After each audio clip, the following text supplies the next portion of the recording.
Hey all, Glenn Kirshner here. I want to take on a couple of topics today, and I want to start with some of the information that we received about the autopsy that was performed on George Floyd.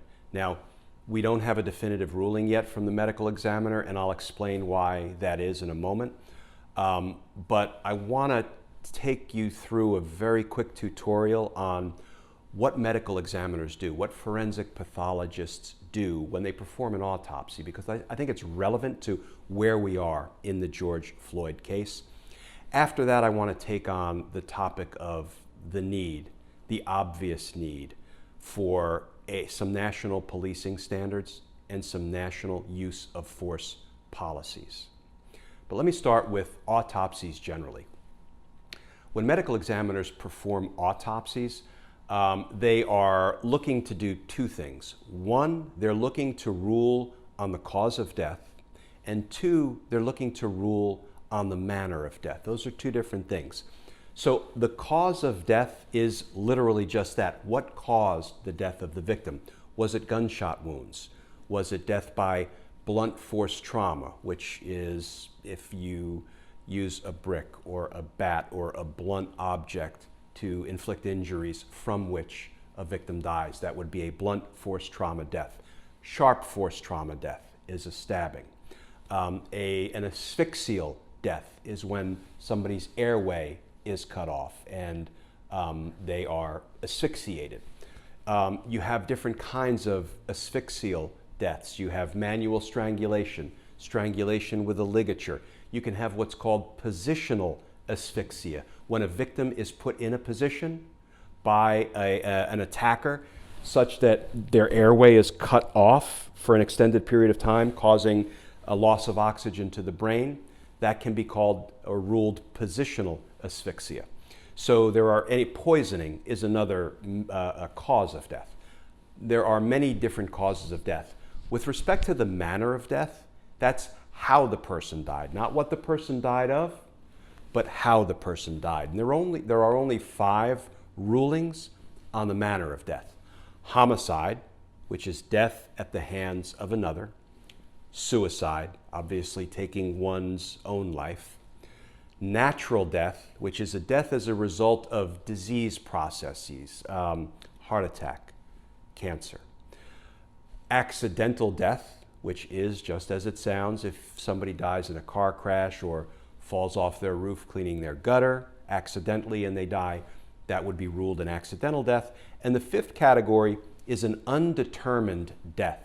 That means that at that moment, the medical examiner doesn't have enough information to make a definitive ruling.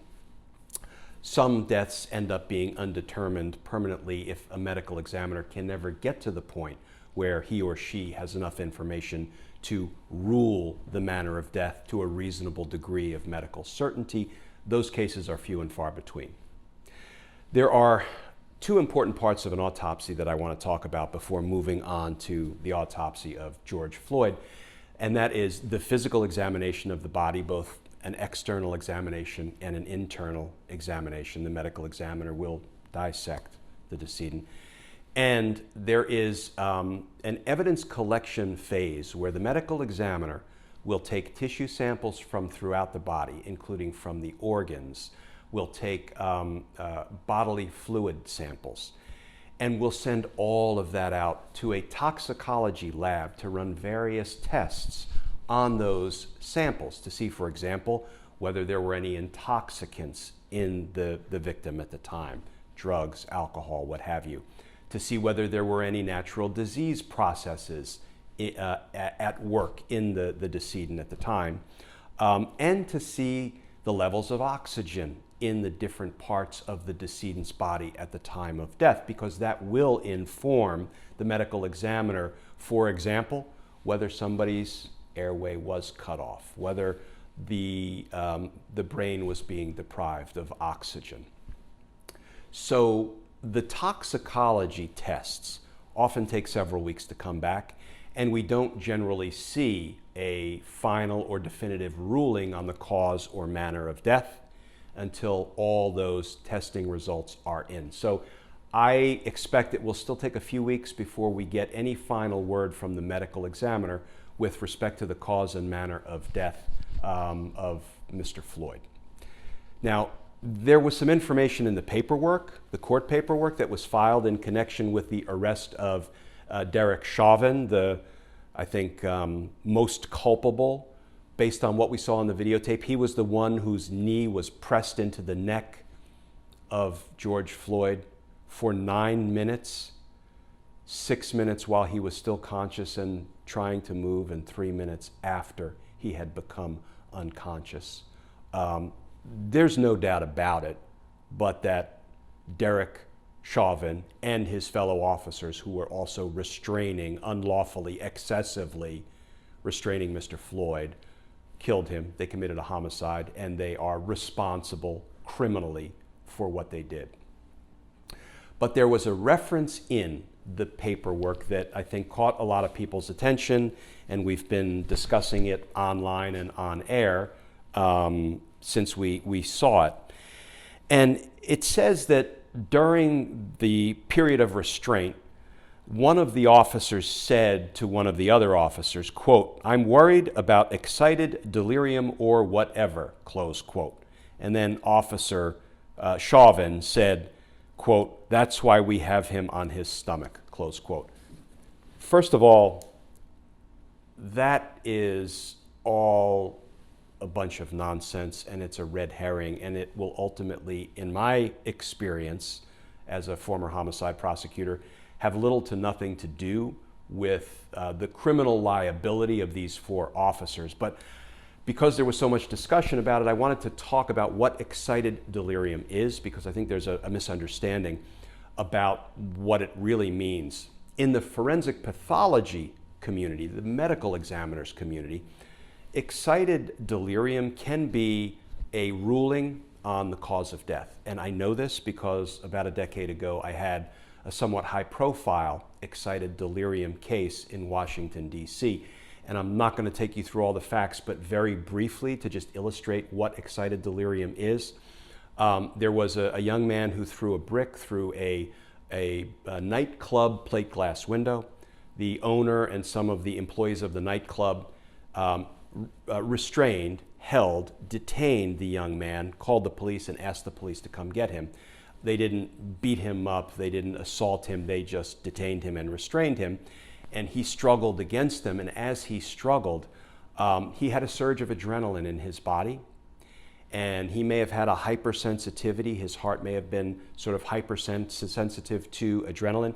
He had a surge of adrenaline in his body, and it cut off, it short-circuited the electrical impulses that regulate your heartbeat and keep it from going into arrhythmia or into an irregular heartbeat. And once that electrical circuit, that electrical impulse was cut, was short-circuited, he went limp and he almost instantly died. Now, that death was ruled as excited delirium, and it had some secondary rulings along with it. But there was no criminal conduct because the civilians that were restraining this young man, waiting for the police to arrive, didn't commit any crimes, certainly didn't commit any sort of culpable level of homicide. So that is in the forensic pathology community, and with all apologies to my forensic pathologist friends, the medical examiners that I've worked with for years. I talked to some before doing this video today just to refresh myself. I was not all that precise medically in my description of it, but I wanted to share with you what excited delirium means in the context of a ruling in a homicide case. That's not what we have here. We do not have an excited delirium death, in my estimation, because these officers were involved in criminal conduct, in excessive force. They basically snuffed the life out of George Floyd.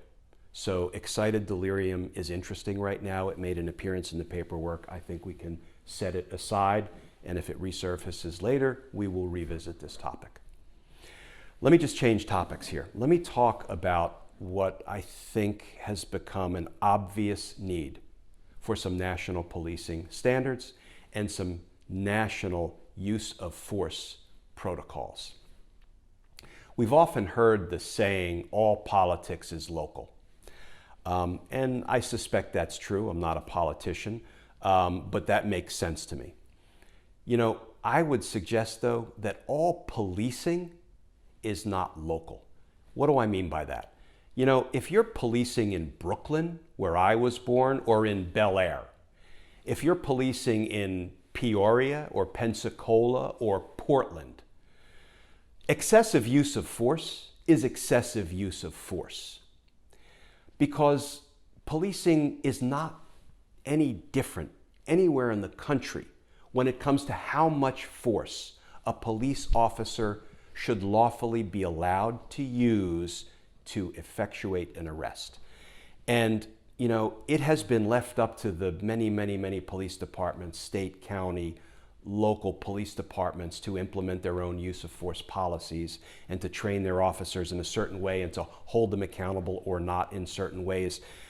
And if we are to continue to wait for all of those law enforcement agencies to actually implement the kind of responsible use of force policies and accountability procedures that put an end to the abusive deaths that we've seen, well, then we wouldn't have had a George Floyd. We wouldn't have had a Freddie Gray. We wouldn't have had a Trayvon Martin. We wouldn't have had an Amadou Diallo. We wouldn't have, I can go on and on and on. It hasn't worked. Now, I will tell you, I'm not the biggest believer in the feds doing everything perfectly. I'm not even a believer in the feds doing everything well. And I say that as a former 30-year Fed. I've been on the inside. We don't do it all perfectly. And I also respect the separation between the federal powers and the state powers. There's that whole 10th Amendment thing that says, and I'm paraphrasing, that the rights of the federal government are few and defined, and the rights of the states are, and the rights reserved to the states and the people are unlimited, innumerable. However, we can't afford, and our minority communities can't afford, and our African American brothers and sisters can't afford another George Floyd tomorrow. We've been there so many times, and we give lip service to reform, but it's time to actually take the idea of reform and wrestle the excessive force monster to the ground, and I think we have to do it nationally. I hear Senator Kamala Harris talk about it all the time, the need for some national policing standards, national use of force standards, and I think she's right. But standards alone are not the be-all and end-all, because if we just set standards and everybody abided by them, we'd be fine. We're not fine. We are so far from fine. But if we're going to take it seriously, you know, I think there are 3 things that we need to do, all police forces need to do, and there needs to be a national leadership effort. The first thing is there has to be not only vetting of people who want to become law enforcement officers, but extreme vetting. Why do I say that? If you're the kind of person who is attracted to the job of policing, if you're the kind of person that we are going to give enormous powers to, powers over the citizenry, powers to engage in traffic stops, powers to order people out of their car, powers to order people onto the ground, powers to arrest, powers to search, then you should welcome the kind of extreme vetting that will prove to us that if you're the kind of person who wants to put a badge on their chest and a gun on their hip and be entitled, be authorized to order the citizens what to do and what not to do, you need to be the right kind of person. You need to be in it for the right reasons. You need to really want to protect and serve the public and the people. Extreme vetting. Extreme training.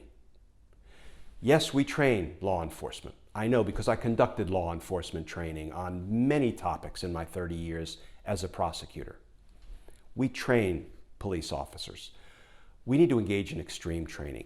Training and retraining and refresher training over and over again, and not just training, but testing over and over and over again throughout the year and throughout the career of a law enforcement officer. Not once at the academy and let's call it a day and send officers out in the street. Maybe they're abiding by the training, maybe they're not. Extreme training. And then perhaps the most important part, extreme accountability. So we don't have the Derek Chauvins with, a file cabinet full of citizen reports and complaints about abusive police conduct that sit in a locked file cabinet gathering dust. Extreme accountability so that every complaint is taken seriously. And let me tell you, there are some frivolous complaints. I've seen them firsthand, right? There are allegations of police abuse that are false. There are allegations of police stealing the money from, for example, a drug dealer that they place under arrest that are false. I get that. And we need to protect those officers against false accusations. But we need to take credible allegations of police abuse, of excessive force, and of any misconduct, deadly seriously. And here's how we take them deadly seriously. We don't lock them in a file cabinet and let them gather dust and, with a wink and a nod, say we looked into it and we cleared the officer. We do all three of these things: extreme vetting, extreme training, and extreme accountability with full transparency. All three of these things have to live under an umbrella of extreme transparency, because no one should be afraid of shining the light of day on all of these things: the vetting, the training, the accountability. Because if you're doing the right thing, then extreme transparency will expose to public view the fact that you're doing the right thing. But if you're doing wrong, then you're out. You're one and done. You're gone. Because we're not going to continue to sacrifice our friends, our brothers and sisters, our minority communities, our people of color, our friends